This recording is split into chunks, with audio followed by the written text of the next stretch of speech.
geldiniz. Ben Betül Uzunoğlu. Bugün sizlere benden uzun zamandır istediğiniz ünlü marka Mango'nun rafya ipten örmüş olduğu burslu çantasıyla geldim. Şöyle çantamın detaylarını biraz sizlere yakından göstermek istiyorum. Marka buradaki bursun orta kısmını boş bırakarak gerçekten çok kullanışlı bir yapı elde etmiş. Yani şuradan bursu tutup taşımak inanılmaz pratik. Şöyle biraz yakından göstereyim. Bakın rafya ipin yapısından dolayı çantanın böyle çok daha doğal, salaş bir görüntüsü oldu. Yazlık kombinlerinizde çok tatlı bir görüntüsü oluyor. Şuraya bakın, fotoğrafını da koyayım. Benim üzerimdeki duruşu, elbisemle duruşu bu şekilde. Bence çok şık bir yapısı var. Şöyle içini de göstereyim sizlere. İçine yumak koymuştum. Şöyle çıkarayım, tekrar kapatayım bu haliyle, bir daha bakın. Gayet güzel bir görüntüsü var. Dikdörtgen taban yaptım. Ünlü marka tabanı oval olarak çalışmış. Oval taban yapmış. Buradaki tabanınızın oval veya dikdörtgen olması fark etmez. İkisinde de duruş gayet güzel olacaktır. Ben şöyle dakketen kumaşımla astarımı da yaptım. Bir tane de iç cep yaptım. Çok güzel oldu bence. Astarda dahil tüm detaylarıyla videoda sizlere aktarmaya çalıştım. Umarım faydalı bir video olmuştur. Bakın bursum da gayet düzgün kapanıyor. Ayrıca markada şu burs sarma işlemini ve çantaya sabitleme işlemini çile kağıt iple yapmış. Ben birebir aynı tonda ipim olmadığı için rafya iple devam etmek durumunda kaldım. Burayı dilerseniz çile kağıt iple yapıp çile kağıt iple sabitlerseniz çok daha sağlam ve uzun ömürlü bir çantanız olacağı kesin. Bu bilgiyi de burada vermiş olayım. Tüm detaylarıyla sizlere aktardım. Kanalıma abone olmayı ve yorumlarınızla bana destek olmayı unutmayın. Son olarak ben sizlere unutmayın diyorum ama kendim çanta ölçüsünü vermeyi unutuyorum. Şimdi benim bursumun ölçüsü 27 santim. Malzeme bilgisini ilerleyen dakikalarda göreceksiniz zaten. Şöyle yükseklik 19 santim. Bakın genişliğini ölçeyim. Genişlik, en geniş kısmı çantamın 36 santim. Şöyle şu ara yüksekliği gövdemin 15 santim. Bakın taban derinliği 12 santim. Şöyle taban uzunluğu 26,5 santim yapıyor. Oldukça kullanışlı. İçine birçok malzemeniz sığacaktır. Şimdi örgü tekniğine geçelim. Çantam için kullanmış olduğum malzemelerden bahsedeceğim. Ben çantamı 3,5 mm tığla öreceğim. İsterseniz 3,75 veya 4 mm tığla da örebilirsiniz. Ve ben Sensi markasına ait kağıt rafya ipinden kullanacağım. Şöyle ipim hakkında bilgi vereyim. Bir yumak ipim 250 gram ağırlığında, 400 metre uzunluğundaymış. Çok iyi bir uzunluğu var ve bu çanta için sadece bir yumak Sensi rafya ipi kullanmanız yeterli. Başka marka ipler kullanacaksanız her zaman 250 gram 400 metreye denk gelmiyor. Mutlaka metre olarak da kontrol edin derim. Bazıları 250 gram ve 250 metre uzunluğunda veya 300 metre uzunluğunda da olabiliyor. Sensi markasında böyle büyük boyutta bir çanta için bir yumak yeterli olacak. Kullanmış olduğum bursta şöyle ölçüyorum. 27 santim uzunluğunda burs kullanacağım. Tıpkı markanın orijinalindeki gibi kenarları bu şekilde oval bitişli bir burs kullanacağım. İsterseniz daha oval gelen yüksek burslar var. Aynı santimlerde o burslardan da veya dikdörtgen burslardan da kullanabilirsiniz. Tamamen size kalmış. Bursun şekli çantanın görüntüsünü, ölçüsünü değiştirmez. Sadece aynı santimde burs kullanmanız aynı videoda ilerlemek için daha önemli. Evet, ipimi parmağıma doladım. Şu şekilde katlayarak küçük bir halka yapıyorum. Ve halkanın içinden tığımı geçirdim. Tığıma doladım. Bir tane ilmek çıkardım. Ve sıkıyorum. Ay, bizim mahallede şu an kaldırım ve yol çalışmaları var. Umarım çok sesi gelmiyordur. Şimdi bu şekilde ilmeği sıktıktan sonra bakın böyle rahat bir şekilde zincir çekiyorum. Elim ne çok sıkı ne çok gevşek. Belli bir uzunluğa kadar zincir çekip geleceğim. Toplamda 25 adet zincir çektim. toplamda çekmiş olduğunuz zincir sayısı 15 santimi bulması gerekiyor. Şimdi bakın, sırada hemen son çektiğim zinciri bırakıyorum. Yanındaki zincirden itibaren batıyorum. Bir tane sık iğne yapıyorum. Hemen diğer zincire battım. Bir tane sık iğne. Diğer zincire battım. Sık iğne. Diğerine battım. Sık iğne. Bu şekilde sıranın sonuna kadar devam ediyoruz. Son zincirimin olduğu noktaya kadar geldim. Şu şekilde elimizle düzelterek örgümüzü devam ediyoruz. Şimdi bakın, son zincirin içine ilmeğimi biraz daha geniş tutarak bir tane sık iğne yaptım. Ve biraz daha geniş tutarak aynı şekilde bir tane daha. Ve yine biraz daha geniş tutarak aynı şekilde bir tane daha. Buradaki ilmekleri normalden geniş tutmamızın sebebi, bu 3 tane ilmek burayı rahat bir şekilde dönmesi gerekiyor. Eğer sıkı tutarsanız, buradaki dönüş gergin olursa tabanınız da sürekli çektirebilir. Bilginiz olsun. Şu baştaki fazla ipi örgümün arasına gizleyerek devam ettireceğim. Şimdi burada yapmış olduğum sık iğneler var. Batmış olduğum zincirler var.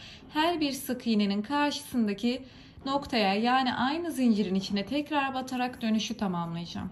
Battım. Bir tane sık iğne. Battım. Bir tane sık iğne. Battım, sık iğne. Yine aynı şekilde sık iğnelerle sıramın sonuna kadar devam ediyorum. Evet, sıramın sonuna kadar geldim. Son bir tane zincir noktası kaldı, bakın. Batıyorum oraya, yine biraz ilmeğim geniş. Bir tane sık iğne yaptım.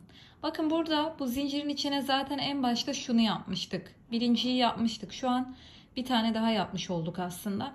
Buraya yine 3 tane sık iğne yapacağım. Üçüncüyü bunun üzerine doğru kapatacağım. Bunu yapmamızın sebebi de, eğer ortada bitirecek olursak artırmaları daha sonra karıştırabilirsiniz. Ben karıştırmamanız için bu dönüşü sıranın sonu olarak tamamlayacağım. Şimdi bakın, bir tane yaptık. İlmeğimi biraz geniş tutarak bir tane daha yaptım. Şimdi burada kaldı o en birinci sık iğne. Biraz geniş tuttum ve onun üzerine doğru bir tane sık iğne yaparak bu şekilde dönüşümüzü tamamladık. Burada birinci sırayı bitirmiş bulunmaktayız. Ve ikinci sıraya bu şekilde ilk sık iğne ile adım attım. Bir tane tel toka veya ilmek belirleyici ile şöyle başlangıç noktanızı belirleyin lütfen. Şimdi her bir sık iğnenin tepesine birer tane batarak yine devam ediyorum. Tabanımın dönme noktasına kadar devam edeceğim. Şuraya kadar ilerleyelim.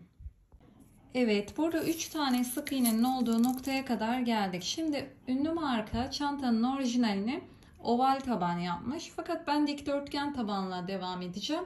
Bu çantanın duruşunu, görüntüsünü herhangi bir şekilde değiştirmeyecek. O yüzden ister oval yapın, ister benim gibi dikdörtgen yapın, fark etmez. Burada 3 tane sık iğne görüyorsunuz. Birincinin içine 3 tane sık iğne yapacağım. 1, aynı noktaya, 2 ve aynı noktaya üçüncüyü yaptım. Şimdi alttaki ikinciye bir tane yapıyorum. Ve alttaki üçüncüye geldim. 3 tane de buna yapıyorum.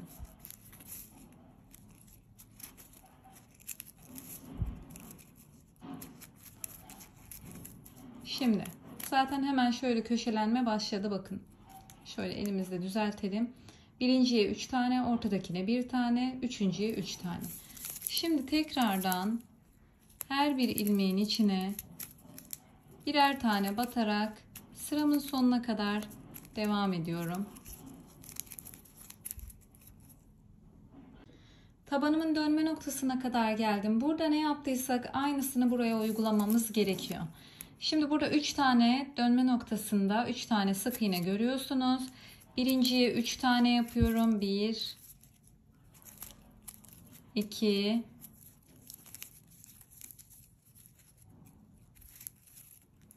3.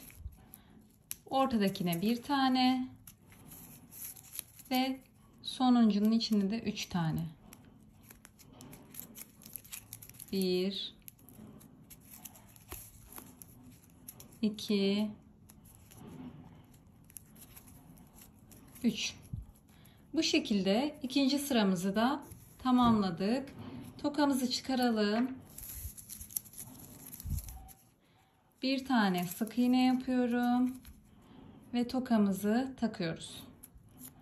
Şimdi tekrardan her birine birer tane batarak tabanımın dönme noktasına kadar devam ediyorum. Tabanımın dönme noktasına kadar geldim. Üçüncü sırada artırma yapacağız. Şimdi burada 3 tane sık iğne görüyorsunuz bir alt sırada yaptım.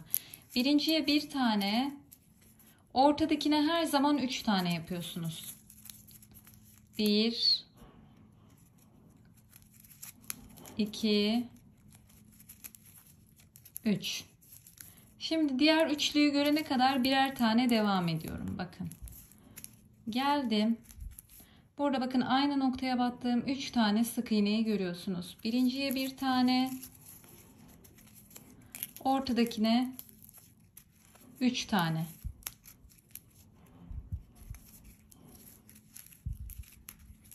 Ve sonra dümdüz her birine birer tane batarak tabanımın dönme noktasına kadar bu şekilde devam ediyoruz.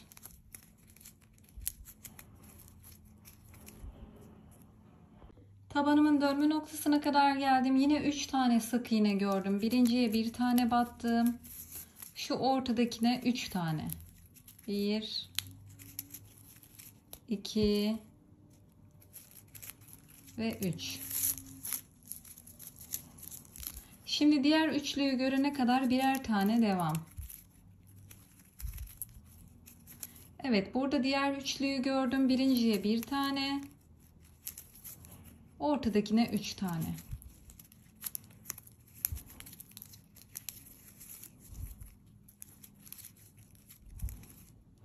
Ve diğerlerine birer tane. Burada 3. sırayı bitirdik. Tokamızı çıkardık ve bir tane sık iğne yaparak 4. sıraya başladık. Tokamızı taktık. Şimdi şöyle bir bakalım. Elinizle mutlaka düzeltin. Bu arada metalik iple örüyorsanız tabanınızın başlarda yamulması, bu şekilde kıvrılması çok normal. Çünkü metalik ipin yapısı çok farklı. Şimdi şöyle baktığımız zaman dikdörtgen tabanın kuralı gereği birer tane örüp geliyorsunuz. Burada 3 tane sık iğne gördük. Her zaman 3 tane sık iğnenin ortasına 3 tane sık iğne yapıyorsunuz. Devam ediyorum. Burada 1 2 3 tane sık iğne var. Ortasına 3 tane yaparak artırma yapıyorum. Tekrar birer tane devam ediyorum. Burada üçlüyü gördüm. Zaten tam köşede kalıyor bakın. Ortasına 3 tane. Hepsine birer tane. Bakın tam köşede yine üçlü var. Ortadakine 3 tane yaparak, gerisine birer tane yaparak sıramızı bitiriyoruz. Dikdörtgen tabanın kuralı bu. Bu her bir sırayı dolaşırken üçlünün ortasına 3 tane buraya, 3 tane buraya, 3 tane buraya, 3 tane buraya. Zaten 4 tane noktaya üçlü yapacaksınız. Başka yok. Her bir sırada üçlünün ortasına artırma yapacaksınız. Bu şekilde dikdörtgen taban artırmaların olduğu kısımdan itibaren sivri olmaya, sivrelmeye ve büyümeye devam edecek. Döne döne aynı şeyi anlatmayacağım. Çünkü bütün teknik bundan ibaret. Şimdi tabanın belli bir büyüklüğe, uzunluğa gelene kadar aynı teknikle örmeye devam edeceğim. Tokayı bir üst sıraya taşımayı lütfen unutmayın. Tabanımı istediğim boyuta kadar ördüm ve ütüledim. Tabanınızı mutlaka bitirdikten sonra ütüleyin. Çantanın gövdesini yaptıktan sonra taban ütüleme şansımız olmayacak. Şöyle sayalım bakın. 1, 2, 3, 4, 5, 6, 7, 8, 9 sıra olacak şekilde ben tabanımı dolaşmışım. Ölçülerini de vereyim. Tabanımın genişliği 27,5 santim ve derinliği 13,5 santim yapıyor. Sizin dolaşmış olduğunuz sıra sayısı belki bu santimlere denk gelmeyecek. Daha küçük kalabilir. Bu santimlere gelene kadar örmeye devam edin. Çünkü 27 santim burs için bakın görüyorsunuz. Tam şu kilitlerin bittiği hizada tabanım bitiyor. Yani şuraları dolacak zaten, merak etmeyin. Örgü yukarıya çıktıktan sonra buralara da denk gelecek. Şu tabanımın, çantamın gövdesi.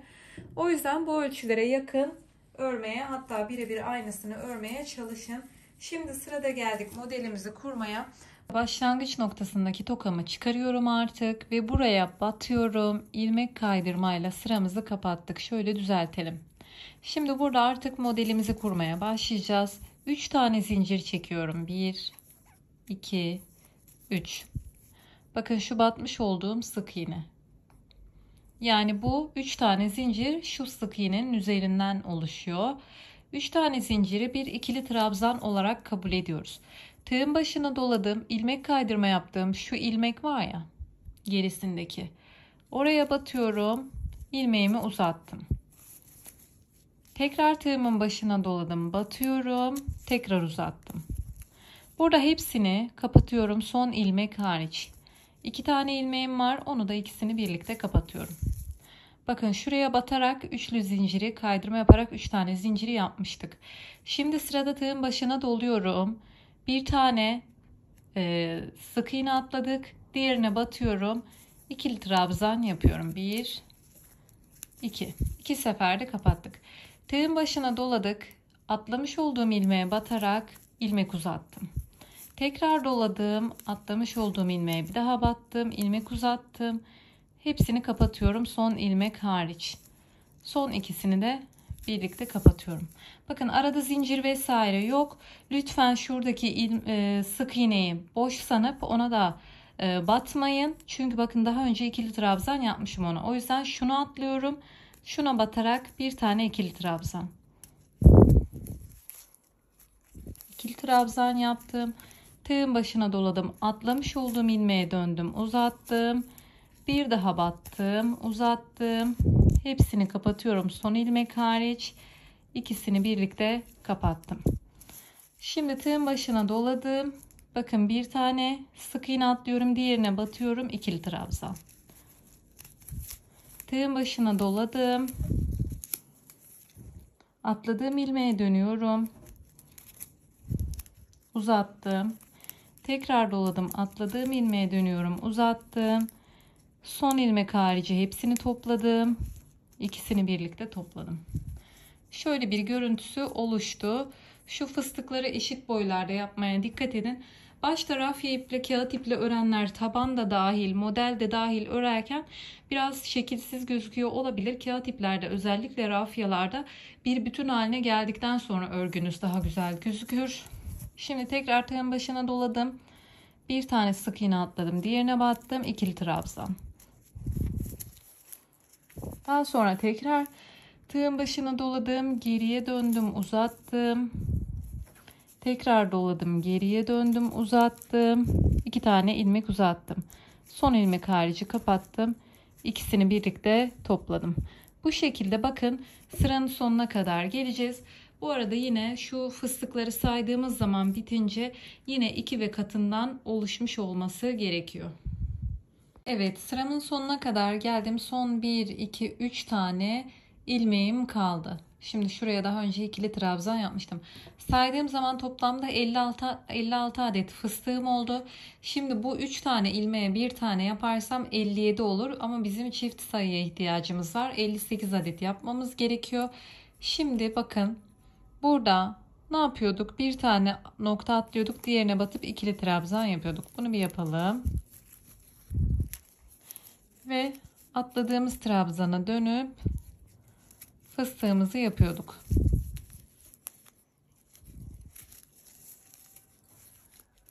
Evet, yaptık, kapattık. Şimdi burada bakın şöyle önceki battığım fıstık noktası, bakın arada yani boşta bir tane şey kaldı, sık iğne kaldı. Direkt ona batıyorum. Burada amaç fıstığı tamamlamak. Ona ikili trabzan yaptım. Sonra geriye döndüm. Şu daha önce ikili trabzan yaptığım noktaya batarak uzatıyorum. Uzattım. Topladım. Fıstıkları kapattım. Orayı da bu şekilde 58'e çıkarmış oluyorum. Burada direkt 3 tane zinciri bırakıyorum. Fıstığın tepesindeki şu ilmeğe batarak kaydırmayla birleştireceğiz. Şöyle tekrar göstereyim. Burada fıstığın tepesindeki şuraya batarak kaydırmayla birleştirdim. Şimdi bu fıstığın yönü bir bu tarafa bir bu tarafa yatması için bir düz bir tersten örmemiz gerekiyor. O yüzden ters çeviriyorum. 3 tane zincir çekiyorum. 1, 2, şöyle 3 tane zincirimi çektim. Bir tane zinciri çektikten sonra burada bir gerideki şu fıstıklar arasındaki boşlukları kullanarak fıstıklarımızı yapmaya başlayacağız. Şimdi burada tığımın başına doladım. Hemen bakın 3 tane zincirimin arka tarafına kalan fıstıkların arasındaki boşluğa battım, uzattım. Tekrar tığımın başına doladım, boşluğa battım, uzattım. Şimdi burada tekrardan hepsini topladım, son 2 ilmek hariç, ve son 2 ilmeği kapattım. Şimdi sırada burada tığımızın başına doluyoruz. Burada bir fıstığın üzerindeki şu ilmek var. Bir de şu altında ikili trabzana gizlenmiş olan ilmek var.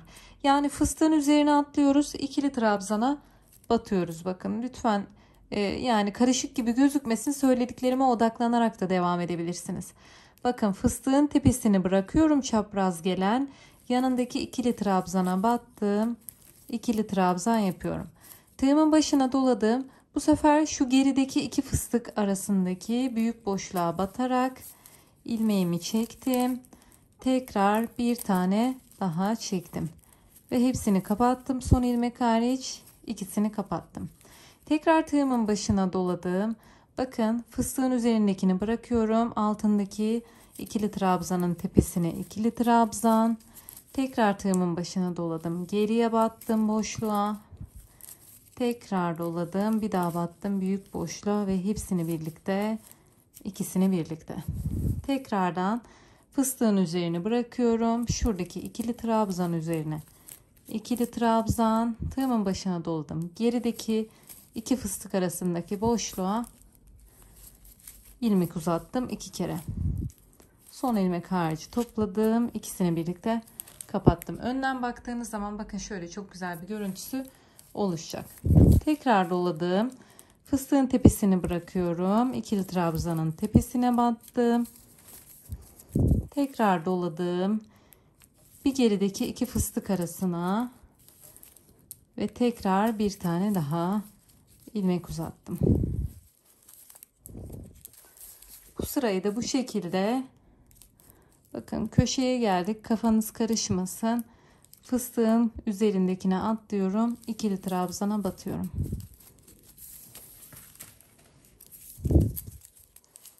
Tığın başına doladım, iki fıstık arasına uzattım ilmeğimi, bir tane daha uzattım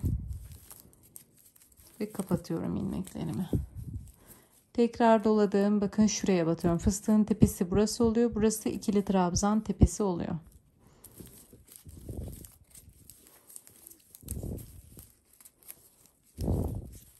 Tığın başına doladım, iki fıstık arasına uzandım.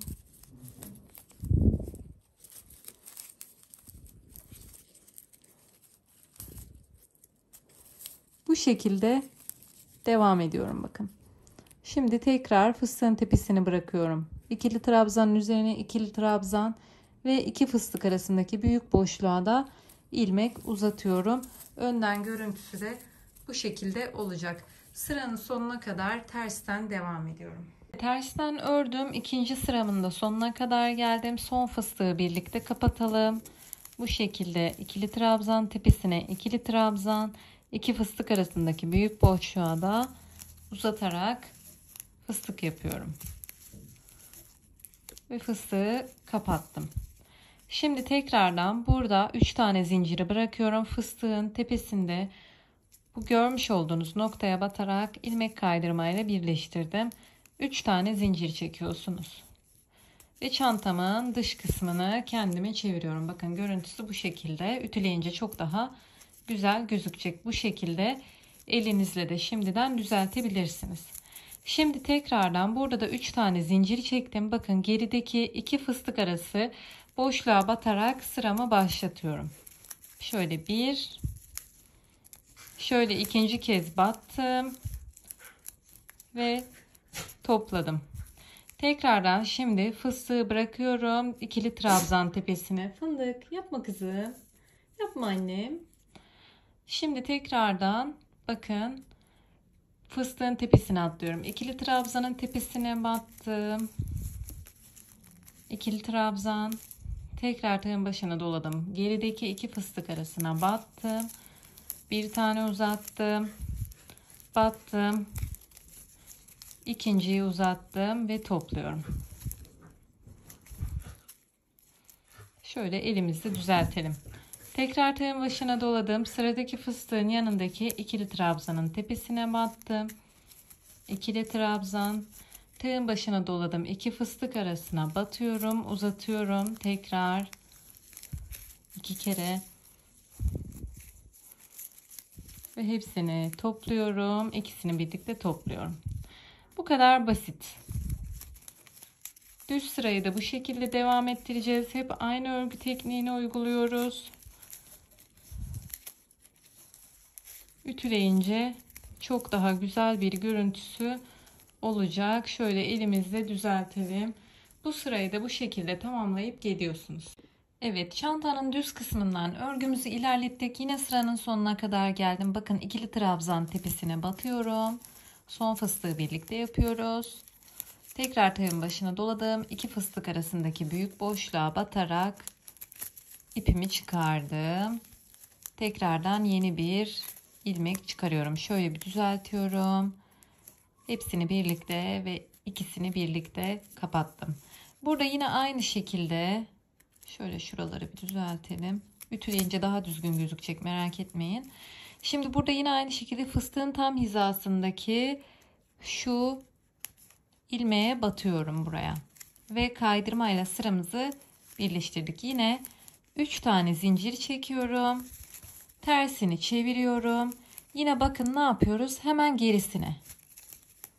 Gerisindeki 2 fıstık arasına batarak yeni ilmek çıkardık. Uzunları kapattım.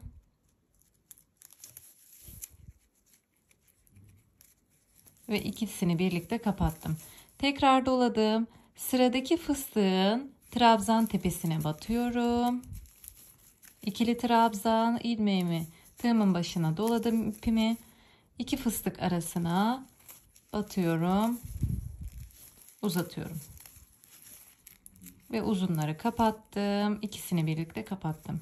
Şimdi sıramı tekrar bu şekilde ilerletiyorum. Görüntüsü bakın bu şekilde. Söylediğim gibi rafyayı örerken korkmayın. Tabii ki de düzgün örmeye çalışın. Her zaman özenli örmeye çalışacağız.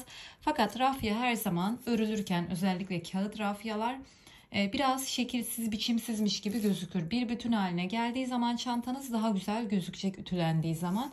Örgümüzün tekniği bundan ibaret. Şimdi içten bir şekilde dolaşarak örgümüzü tamamlayacağız. Ve daha sonra tekrar sırayı birleştirdikten sonra düz örgü yaparak tamamlayacağız.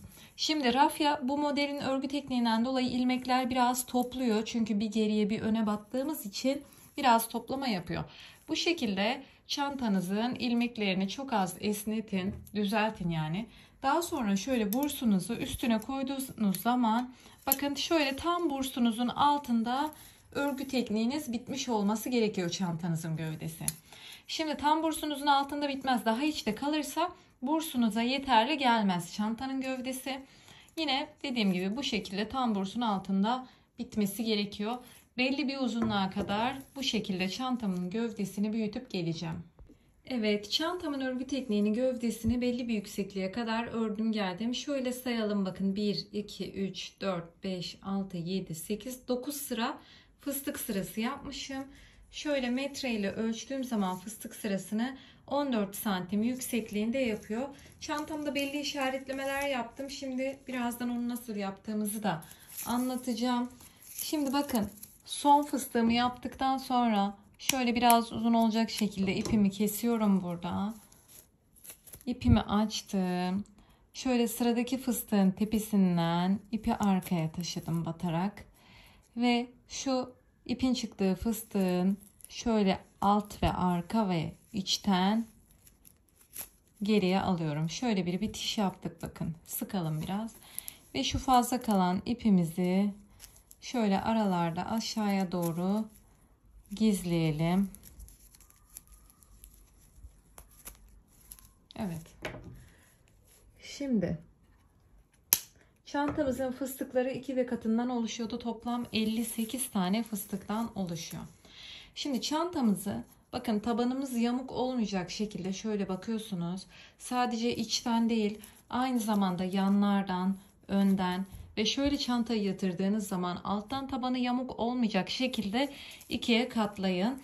Yoksa doğru katladığınızı düşünüp yamuk katlarsanız bursu sardıktan sonra kapatınca yamuk bir çanta duruşu olur. Burada dikkat edelim lütfen. Şimdi toplamda 58 tane fıstığım var. 2'ye böldüğüm zaman 29 tane fıstığım yapıyor. Yani fıstık sayınız kaç tane ise 2'ye bölün. 30 işte, atıyorum 60 tane ise 30 burada, 30 arkada yapması gerekiyor. Şimdi tokamı şöyle taktım, bakın, 2'ye katladıktan sonra toplamda şöyle katlayınca şu iki fıstık arasına taktım. Buradan saydığım zaman 59 tane fıstığım var. Yani burada 58 tane. Burada 29 fıstık buraya kalması gerekiyor. 29 tane fıstık da buraya kalması gerekiyor. Şöyle tel tokayı katladıktan sonra saydım. 29 tane fıstık yapıyor. Buraya da tokamı taktım. Sonra burayı tekrar sayıyorum emin olmak için. 29 tane de burada var. Şimdi iki kenarı işaretledikten sonra gelelim. Ünlü marka buraya bir boşluk bırakmış. Yani bursu bu şekilde elde tutulabilir olması için. Onu nasıl işaretliyoruz derseniz. Şöyle bakın, ben yanlardan saydığım zaman şöyle şu fıstıktan itibaren 1, 2, 3, 4, 5, 6, 7, 8, 9, 10, 11 tane fıstık burada bıraktım. Bakın 12.'nin şu sağ kenarına işaretlememi yaptım. Tekrar buradan itibaren 1, 2, 3, 4, 5, 6, 7, 8, 9, 10, 11.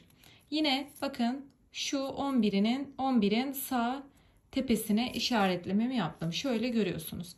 Yani arada şöyle baktığınız zaman 2, 4, 6, 7 tane fıstık görünüyor olacak. Aynı şekilde karşı tarafı da çeviriyorum. Buradan itibaren de sayıyorum. 1, 2, 3, 4, 5, 6, 7, 8, 9, 10, 11. 11 ile 12 arasına ilmek belirleyicimi taktım. Burada da saydığım zaman 11 tane fıstık var. 11 ile 12 arasına bu şekilde ilmek belirleyiciyi taktım. İşaretlemenizi bu şekilde yapıyorsunuz. Ve şimdi sıra gelelim. Çantamın gövdesini eksiltme yaparak yukarıya doğru uzatacağız. İpimizi parmağımıza doluyoruz. Bu arada eğer fıstığınızı dıştan, yani çantanın düz kısmından örerek son sırayı bitirdiyseniz içten örerek başlıyoruz. Eğer içten örerek bitirdiyseniz bu sırayı dıştan, yani buradan dıştan batarak devam edeceğiz. Şimdi çantayı 2'ye böldük ya, çantanın arası boş kalacak.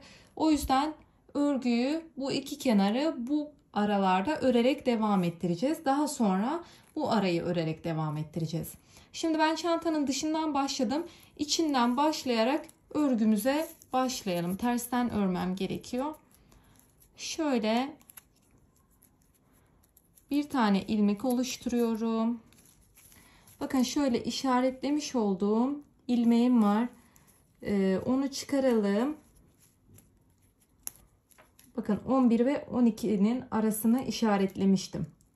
Şu yine bakın 12. fıstığın ikili trabzanının üstüne batarak şöyle ilmeği içeriye taşıyorum. Ve burada şöyle 1, 2, 3 tane zincir çekiyorum. Şu ipi de aradan şuradan arkaya taşıyalım, fazla ipimizi. Evet. Şimdi 3 tane zincir çektim. Bakın ne yapıyorduk? Hemen gerisindeki iki fıstık arasına batarak başlıyorduk, değil mi? Başlayalım. Uzattım ilmek. Bir tane daha uzattım ilmek. Uzunları topladım. 2 ilmeği topladım. Tekrar tığımın başını doladım. Sıradaki fıstığın ikili trabzan tepesine batarak devam ettiriyorum. Burada örgü klasik bildiğiniz şekliyle devam edecek. Uzunları topladım. Kısaları topladım. Şimdi bu şekilde bakın. Buradan geliyorsunuz içten. Şu en sondaki ilmek belirleyicinin, yani ortadaki ilmek belirleyicinin olduğu noktaya kadar, buraya kadar devam ediyoruz. Evet, ilmek belirleyicimin olduğu noktaya kadar geldim. Onu çıkarıyorum şimdi. Tığımın başına doladım. Buraya bir tane ikili trabzan ve geriye doğru dönerek şöyle ilmeklerimi uzatarak yaptım ve kapattım. Şimdi bakın, burada saydığınız zaman başlarken bakın arada şöyle 2, 4, 6 tane fıstığım var. Şimdi burada saydığınız zaman şöyle arada 2, 4, 6, 7 tane fıstığınız var. Şöyle katlıyorum bakın. Zaten oraya bir tane daha istiyor. Görüyorsunuz. Şöyle batarak son fıstığımı da yapıyorum. Bu arada bu sıra için 24. fıstık yapıyor.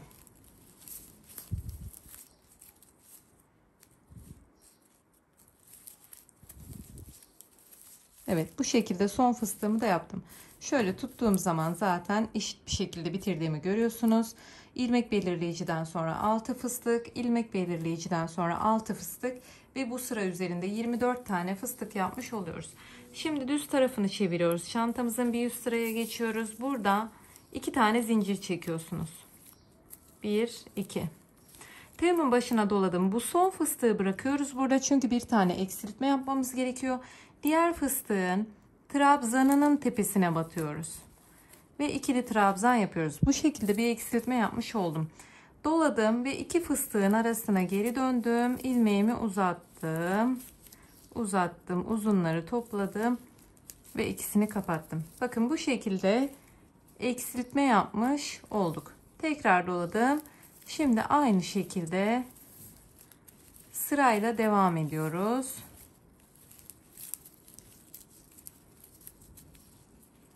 Bu şekilde tekrar sıranın sonuna kadar devam. Evet, sıramın sonuna kadar geldim. Bakın bu tarafta saydığım zaman 1, 2, 3 tane fıstığım gözüküyor. Şimdi tekrardan bir tane daha fıstık yapacağım.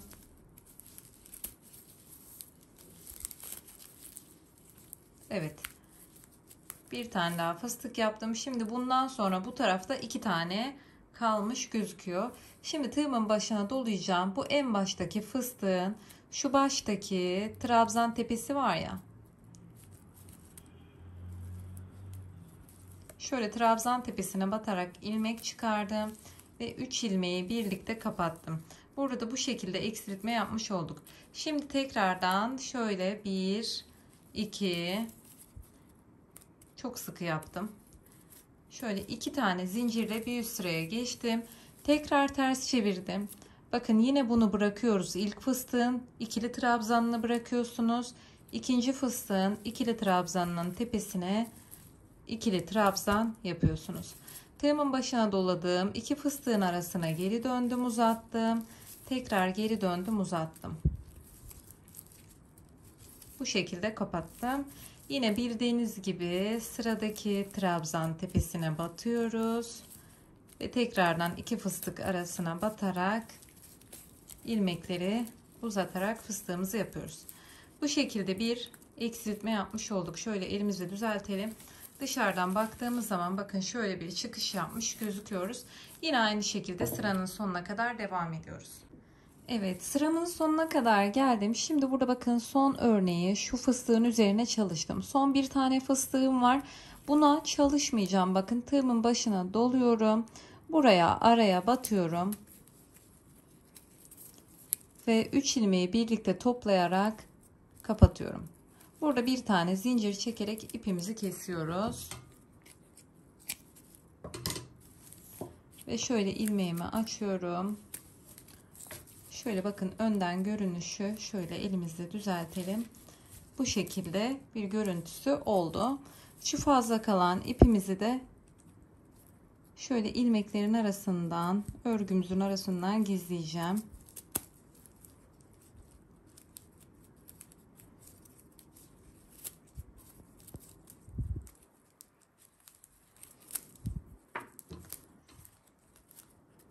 keselim fazla kalan ipi.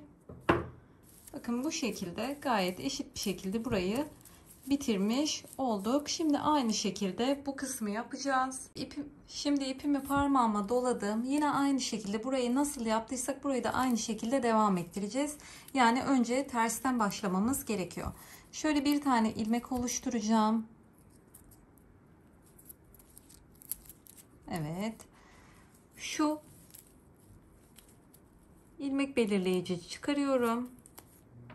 Ve tam oraya batıyorum. Şöyle ikili trabzanın tepesine batıyorum. Şöyle ilmeğimi aldım. 3 tane zincir çekiyorum. Ve şuradaki ipimizi de, fazla ipimizi de arkaya taşıyalım. İç kısma.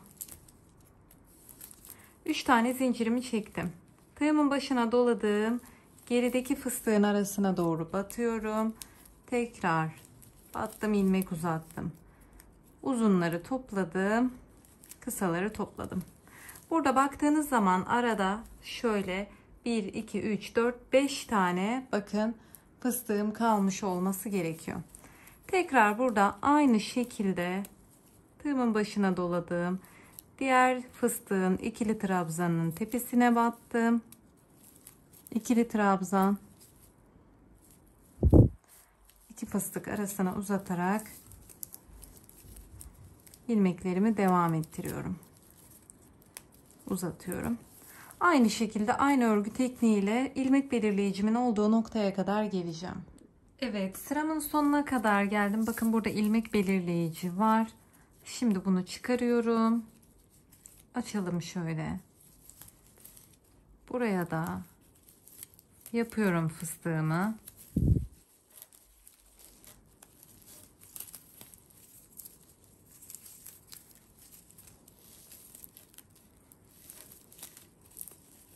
Şimdi bununla birlikte toplamda 23 tane fıstığım yaptı. Bakın şöyle zaten birleştirdiğiniz zaman göreceksiniz. Görüyor musunuz? Bir tane daha yapmam gerekiyor eşit olması için. Zaten 23 tane var. Birinci sırada 24 tane yapmıştık.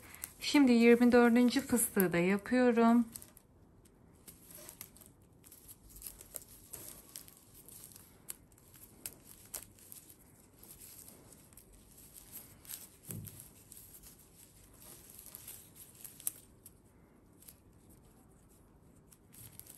Evet, 24. fıstığı da yaptık. Şimdi şöyle tekrar bakalım bakın. Şimdi eşit olduğunu görüyorsunuz. Sırada yine aynı şekilde şu aradaki fıstık sayılarımız da aynı. Şimdi burada tekrardan 2 tane zincir çekerek bir üst sıraya geçiyorduk. Çeviriyorum. Sıra dıştan örmeye başlayacağım. İlk fıstığı bırakıyorduk biliyorsunuz. İkinci fıstığın ikili trabzanına batıyordum. Şuraya batıyorum. Bir tane ikili trabzan ve şu iki fıstık arasına da ilmeklerimi uzatarak birinci fıstığı yapıyorum. Şöyle kapattım. Sırayla devam ediyorum.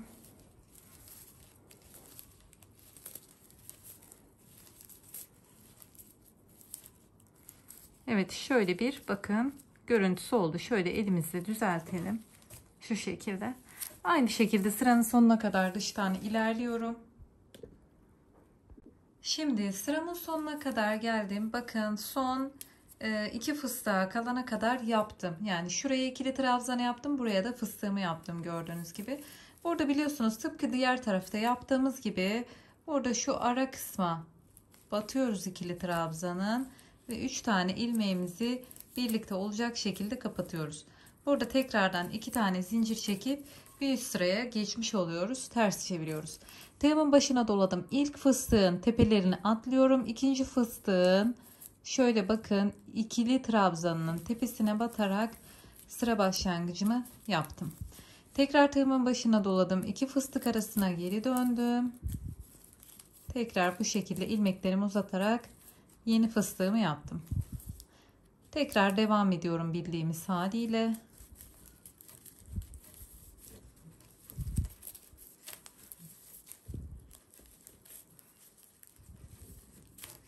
Evet, bu şekilde Tersten olacak şekilde sıramın sonuna kadar yine devam ediyorum. Bakın altta 24 tane fıstığım vardı.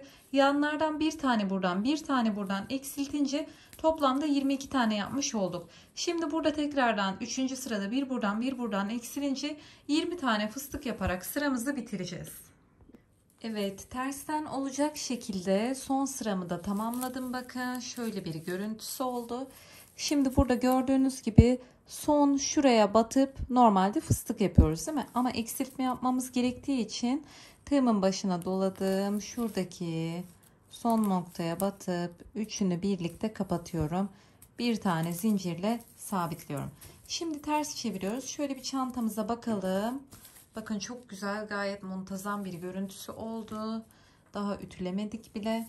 Şimdi burada hiç ipimizi koparmadan devam edeceğiz. Bir tane zincirle sabitledik ilmeğimizi oraya.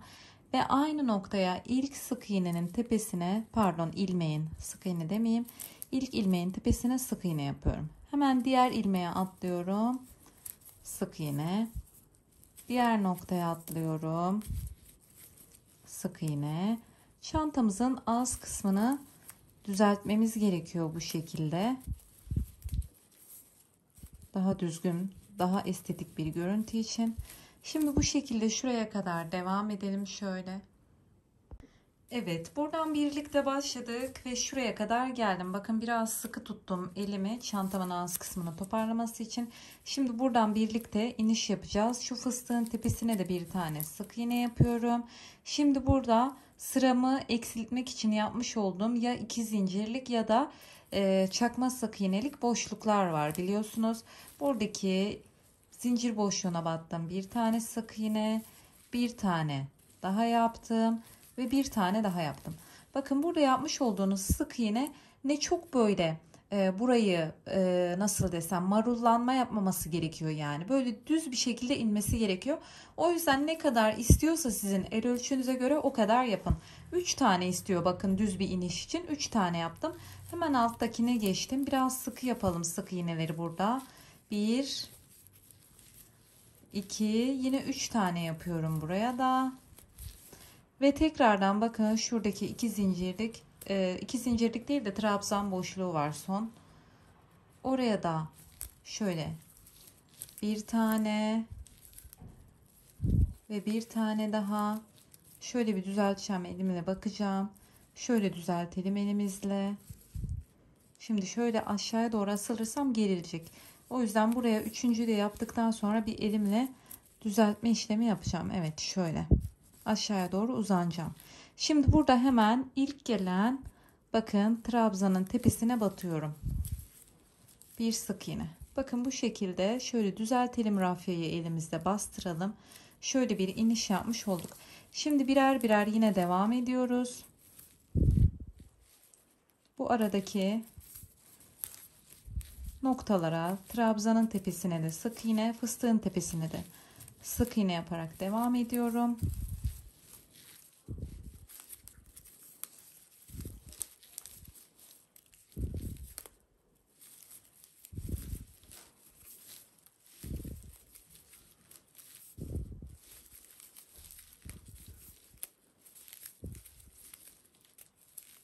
Evet bu şekilde geldim bakın. Şöyle şurayı düzeltelim. Bakın son noktaya kadar geldik. Şuraya batmayalım. Çünkü yukarıya doğru aynı buradaki gibi bir dönüşümüz olsun. Şurada hemen bakın kenardaki fıstığın şöyle iki yüzünü kullanarak yani iki tane uzun ilmeğini kullanarak yukarıya bir çıkış yapmaya çalışacağım. Bir, iki tane. Burada şuradaki bakın fıstığın tepesine batalım yan kenardaki. 3 tane, bir tane de buraya, 4, 3 tane de buraya. 1 2 3. Şöyle bir düzeltip bakalım. Bakın gayet diğer taraftaki gibi oldu. Düzgünce çıkışımızı yaptık. Şimdi tekrardan her birinin tepesine birer tane batarak düz ilerliyorum. Mutlaka şöyle elimizle düzeltelim. Şöyle gayet muntazam bir görüntüsü oldu bakın. Şimdi aynı şekilde burayı da dolaşıp geliyorum.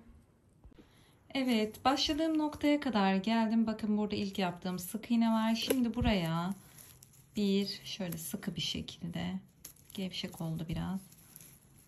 Şöyle bir ve iki tane sık iğne yapıyorum. İpimizi keselim. Şöyle ilmeğimi açtım. Burada ilk yapmış olduğum sık iğnenin arkasından tığımı geçirdim. İpimi arkaya taşıyorum. Tekrar ipimin çıktığı ilmekten arka ve ortadan batarak ipimi tekrar arkaya taşıdım ve bu şekilde bir bitişi oldu. Şimdi bu fazla kalan ipimizi de yine şöyle ilmeklerin arasından böyle ipimi yıpratmadan, örgümü yıpratmadan, yırtmadan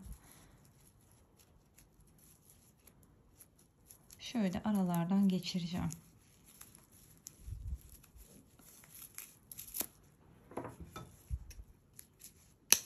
Evet. Şimdi çantamızın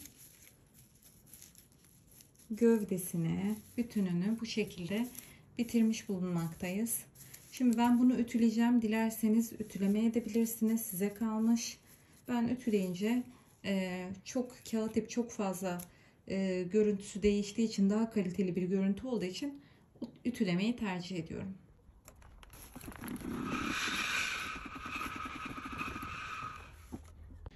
Evet, ben çantamı ütüledim, geldim. Bakın gördüğünüz gibi ne kadar da muntazam duruyor. Şu sık iğneler, biraz bursunuzu mutlaka şöyle ölçün. Bakın şu sık iğneler biraz çantanın ağız kısmını topladığı için bursa dar geliyor gibi gözükebilir. Şöyle birazcık bakın, kağıt ipinizi lütfen şey yapmadan, deforme etmeden çok az elinizle esneklik sağlayabilirsiniz. Bu zaten emin olun şu burs için tam bir ölçü. Bakın. Şimdi sırada geldik bursumuzu sarmaya. Bursumuzu örgü tekniğiyle saracağız. Evet, ipim de düştü. Neyse, sorun yok. Şöyle çekelim. İpimi parmağıma doluyorum. Şöyle yeni bir ilmek oluşturacağım. Evet, yeni bir ilmek oluşturdum. Şöyle bursun kapanacak kısmı aşağıya bakıyor. Ben de şuradan tığımı üstten dolaştırıyorum. İpimi doladım tığıma. Şöyle bakın, burayı bir önce düzeltiyorum, sıkıyorum. Düzelttim. Sonra sık iğne yapıyorum. Burada şurası daha köşeli olduğu için, daha dikdörtgen olduğu için tığım aşağıya inip çıkarırsam, yani sık iğne yaparsam biraz buradaki ilmekler pot kalabilir. O yüzden bakın parmağımdan çıkardım, tığımın üzerine doladım, geri dışarıya aldım ipimi ve burada bir tane sık iğne yaptım. Sadece bu küt yeri, şu düz yeri geçene kadar bunu yapacağız. Şöyle biraz sıktım. Tekrardan alttan geldim. Tığıma doladım, geri çıktım ve sık iğne yaptım. Tekrar sıkıyorum biraz. Şöyle biraz sıkışık yapmaya özen gösterelim. Bursum hiç açık gözükmesin. Tekrar aldım.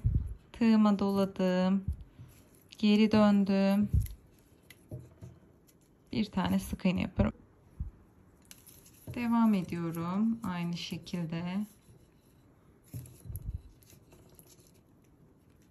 Ve sardım. Şöyle sıkıştırdım.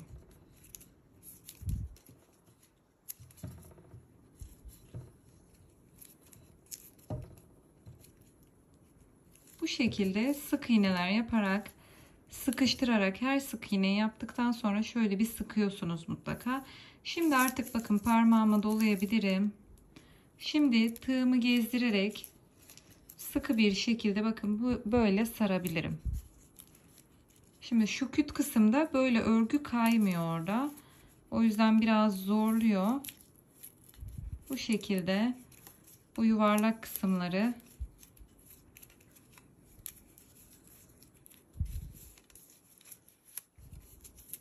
açıklık kalmayacak şekilde sıkı bir şekilde sarıyorum. Şimdi bursumun yarısını kapladım, gördüğünüz gibi hiçbir şekilde bir açıklık kalmadan sıkıştırarak devam ettim. Şimdi burada nasıl geçiş yapacağız? Bu arada sararken lütfen dikkat edin. İpinizde en ufak bir deforme vesaire olursa çabuk yıpranabilir. Ben şurada bir tane yaptım mesela, o yüzden siz de dikkatli olun. Şimdi burada şöyle birkaç tane zincir çekelim. 2 3 şöyle bir bakıyorum, hatta bir tane daha zincir çekelim. Çünkü burs açılıp kapanırken burada kasma yapmaması gerekiyor. Yoksa bu da koparsa yine rafyalarınız kolaylıkla açılabilir, bilginiz olsun. Yine aynı şekilde buraya geçişimi yapıyorum. Şuradan alttan dolaştırıyordum, pardon. Buradan ipimi doladım. Bir tane sık iğne yaparak geçişimi yaptım. Tekrardan aynı bu küt kısmı şöyle sıkıştıralım biraz. Bu şekilde geçeceğim.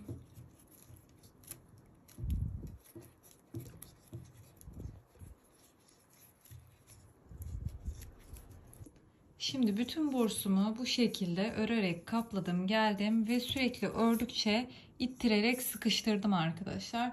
Bu şekilde sıkı bir görüntüsü oldu. Bakın, alttan asla bursunuzun gözükmemesi gerekiyor. Şimdi son noktaya kadar geldim. Bu arada bu kilit noktalarına çok da örgüyü sıkıştırmayın. Burada şöyle bir tane zincir çekerek ipimizi şöyle koparayım hatta. Evet. Şöyle ipimizi açıyoruz, ilmeğimizi. Evet, şöyle bir görüntüsü oldu. Şimdi bu, bakın, burs bu şekilde kapanıyor ya. Şu ilmekleri biraz alta doğru çevirelim. Şöyle.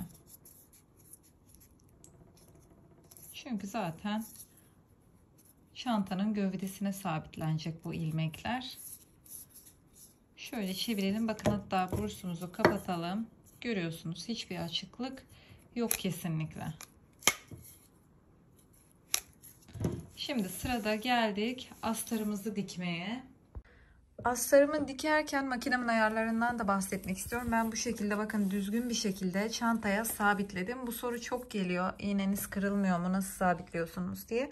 Ben kağıt ipe de, rafya ipe de, bakın, 4 numara tansiyon ayarı, dikiş aralığı 3, iğne numaram 18. Astarı da bununla diktim. Astarı çantaya da aynı bu ayarda sabitledim. Bilginiz olsun, hiçbir şekilde iğnem de kırılmıyor. Ve çok rahat çantamda iğnenin altında kayıyor. Evet, sırada geldik astarımızı dikmeye. Ben bu şekilde kalın, biraz sert dokuda bir dak keten kumaş kullanacağım. Çantaların içinde çok daha kaliteli ve fit bir görüntüsü oluyor. Şimdi şöyle kumaşımı, bakın, göstereyim. İkiye katladım alttan. Daha sonra çantamı aldım. Şu şekilde tabanın tam orta noktasından tabanı şu sınıra yasladım. Bakın. Daha sonra şöyle biraz kaydırayım. Yanlardan şöyle bastırdığım zaman yanlardan birer santim dikiş payı olacak şekilde burayı çizdim, işaretledim. Daha sonra tekrar burayı da çizdikten sonra, bakın, ağız kısmını da çiziyorum ve yukarıdan biraz taşıyacak şekilde, bakın, oraya da bir dikiş katlama payı vererek kumaşımın kalıbını bu şekilde çıkartıyorum. Daha sonra şöyle bir tane de iç cep planladım içine. İç cebine en son taban çizgisini attıktan sonra içine sabitleyeceğiz. Bu aşamaya geldikten sonra yanlara dikişi atıyorsunuz. Çantanıza göre ölçüyü aldıktan sonra şöyle bunu çıkaralım. Ve yanlardaki dikişi şöyle kumaşımı açarak ortada buluşturuyorum. Şu tabanları düzgün bir şekilde katlayayım. Burada taban derinliğini dikeceğiz.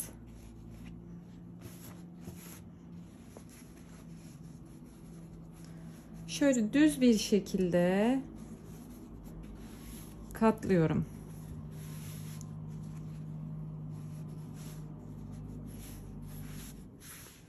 Tabanımızın ölçüsü neydi?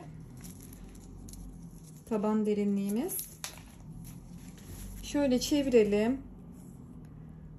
Bakın, şöyle tabanımı ölçtüğüm zaman 12 santim genişliğinde çıkıyor şu an. Biraz da fıstıklar vesaire de o sık iğneleri kapladı.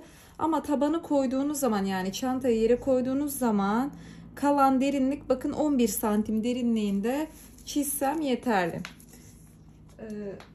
Şöyle bir tane beyaz sabuna ihtiyacım olacak. Ve 11 santim şu şekilde bakın dümdüz koyuyorum metremi. 11 santim olacak şekilde, alta kalacak şekilde burayı çiziyorum. İsterseniz iğneyle de tutturabilirsiniz. Ve aynı şekilde yukarıdan da 11 santim alta kalacak. Burayı da çizelim.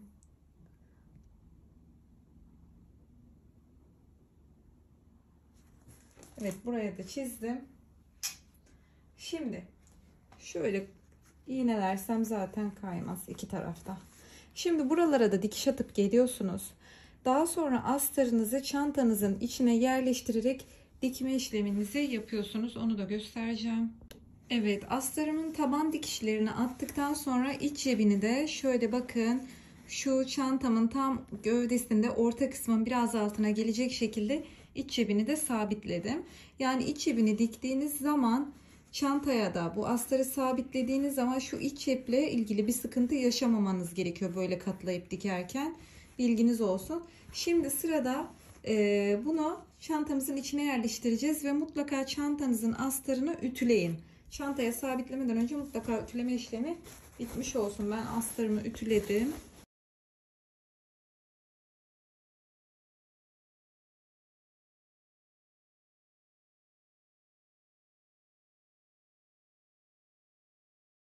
Şimdi astarı içine düzgünce sabitledim, geldim. Sabitlemeden önce yani tokayla tutturdum. Şöyle şu kısım eşit gelecek şekilde yanlardan tam ortaları tel tokayla işaretledim.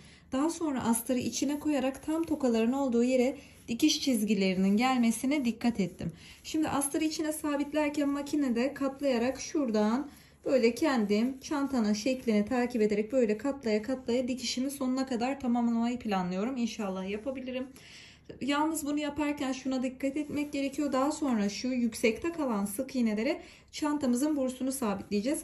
Sakın böyle dikerken kumaşla oradaki sık iğneleri kapatmayın. Buna özen gösterin. Şimdi astarımı sabitleyip geliyorum. Astarımı çantama sabitleme işini tamamladım. Bu arada şu dönüş yapan yerleri o kadar zor döndürdüm ki çantada çok büyük bir çanta olmayınca biraz şu kısım uğraştırdı beni dikiş makinesinde. Çok muntazam yapamadım ama yine bence bakın idare eder, dışarıdan da gayet düzgün gözüküyor. Burayı döndürebilmek için kumaşı arkaya katlayarak düzgün bir geçiş yapabilmek için bu tam dönme noktalarını yani şuraya, şuraya, şuraya böyle ufak kesikler attım ve kumaşı daha rahat bir şekilde katladım. Şimdi sırada gelelim son işlemimiz olan bursumuzu sarmaya. Bursumuzun bakın sabitlerken sararken bu şekildeydi sık iğneler. Şöyle biraz alta çeviriyorsunuz bakın. Çantayı görecek şekilde. Şimdi şöyle çantamızı alalım. Bursumuzu koyalım.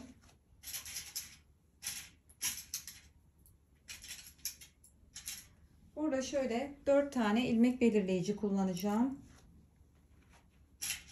Hatta 2 tane de şöyle tel tokamı da aldım. Şu kısımları önce tam dikişin olduğu noktaya şuraları bir birleştirelim. Tel tokayla. Mesela tel tokayla tam dikişin üstündeki sık iğneden geçtim. Lütfen çok dikkat edin. Hatta şu ipleri bağlayalım. Rafya ipi koparmamaya çok dikkat edin lütfen. Çok hassas olabiliyor. Burada bir tane sık iğne koptuğu zaman örgünüz, bursunuz açılır. Şimdi burayı şuradaki ipler var ya benim bursumu sararken. Onlarla şöyle bir gelişi güzel tutturdum. Şimdi şurayı da tel tokayla tutturacağım. Yine dikişin olduğu noktadan batıyorum ve bursun buradaki 3 tane zincir boşluğu var. Bir de buradan battım.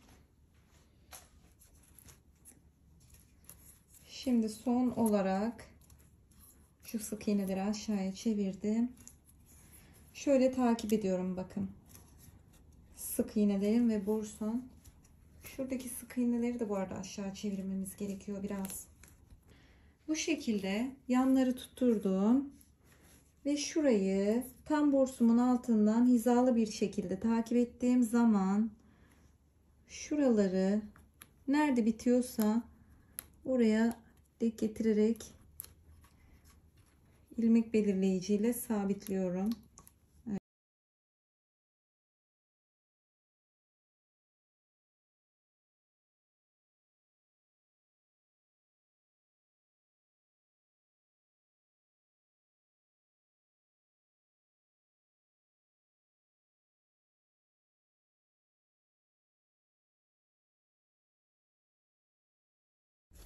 Bursumuzu şöyle göstereyim.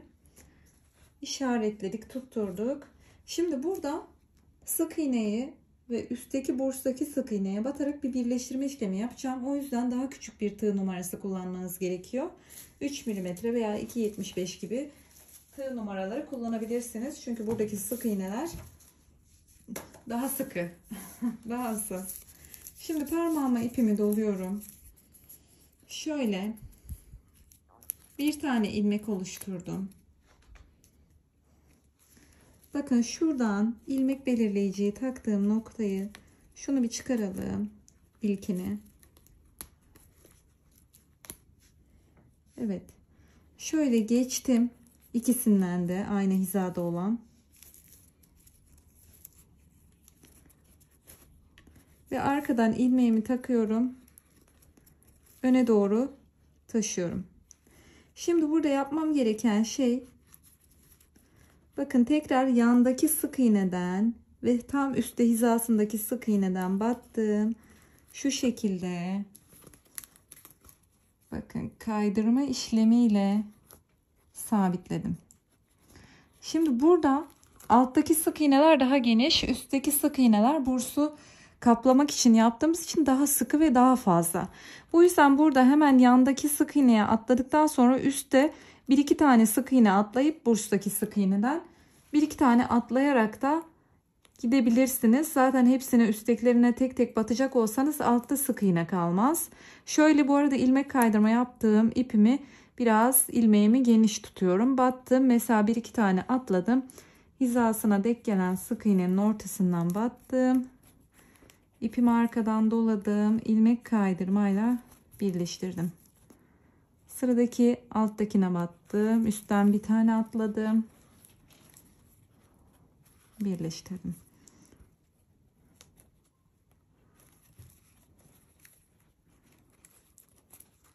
Elinizi çok sıkarsanız burada ya burstaki sık iğneyi ya da alttaki sık iğneyi veya sabitleme yaptığınız şu anki ipinizi kırabilirsiniz. O yüzden sakin sakin, dikkatli bir şekilde ilerleyelim. Bu kadar emek verdik, buraya kadar geldik.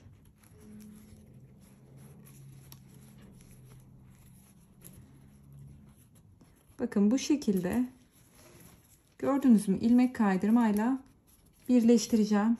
Böyle devam edeceğim. Aynı şekilde buraları da açtıktan sonra şuraya kadar gelelim. Burayı da yine ilmek kaydırmayla geçeceğiz. Göstereceğim onu da.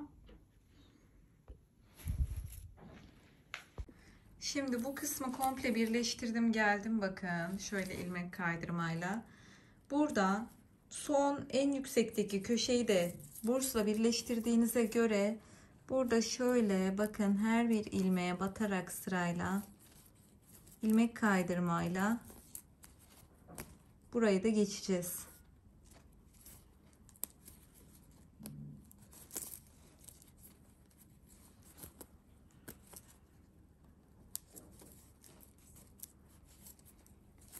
Bakın isterseniz burada sabitleyip ipinizi burayı ilmek kaydırma yapmadan direkt buradan tekrar başlayıp burayı da sabitleyebilirsiniz.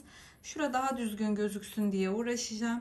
Burayı atlayacağım bu şekilde ilmek kaydırmayla, daha sonra burayı da birleştirip burayı da ilmek kaydırma yapıp bitireceğim. Başladığım noktaya kadar geldim. Burayı da kaydırmayla geçtim. Bakın burada ilk yapmış olduğum sık iğne ve ilk birleştirmiş olduğum burstaki sık iğneye batarak tekrardan şöyle kaydırmayla birleştirdim. Şimdi burada ipimizi keselim.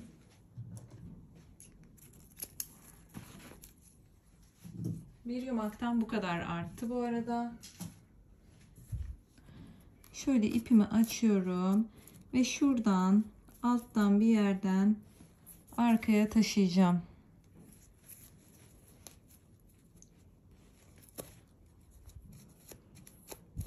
Evet, arkaya taşıyorum. Şimdi burada en baştaki ilmeğim de vardı. Bunları böyle ilmeklerimin arasında biraz yürüttükten sonra, hatta bir kere yürütüp kessem yeterli.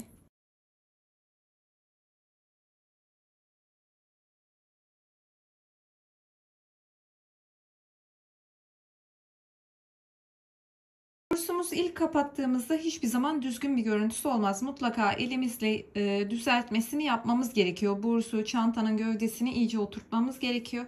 Şimdi bakın, bursu kapatmadan önce şu kısımlar dışta kalmalı.